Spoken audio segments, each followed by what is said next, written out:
lecture. Donc, dans la lecture, avant de passer à la compréhension de l'écrit, il faut toujours lire et relire le texte plusieurs fois. Le comprendre, le comprendre et après passer à la compréhension de l'écrit. Donc, nous allons lire le texte. Le petit poisson dort. Un vieux pêcheur vivait avec sa vieille femme au bord de la mer Bleue. Ils habitaient depuis 33 ans une misérable chaumière en pisé.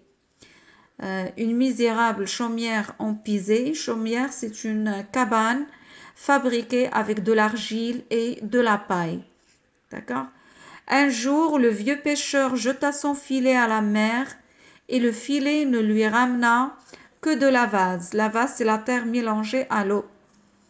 Il jeta une deuxième fois son filet et le filet ne rapporta qu'une touffe d'herbe. Une touffe d'herbe, une quantité d'herbe, une petite quantité d'herbe.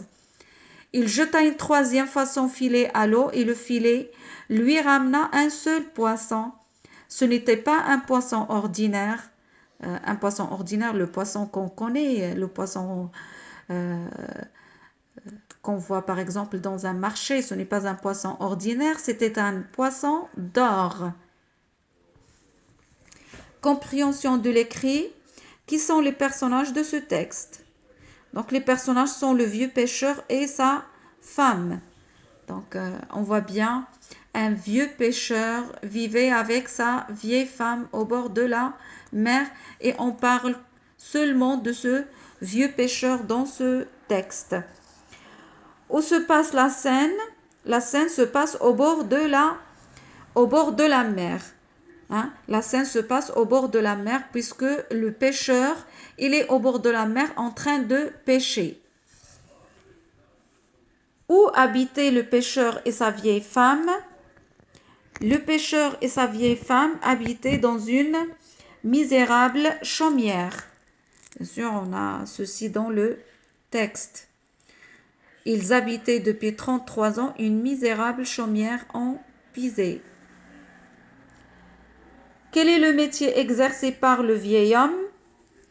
Le vieil homme est un pêcheur.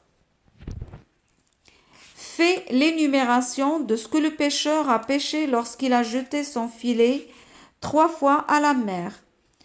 Donc, quand il a jeté son filet 3 fois à la mer, donc il a ramassé en premier lieu la vase, puis une touffe d'herbe, et à la fin, un seul poisson qui est un poisson d'or. D'accord? Voilà.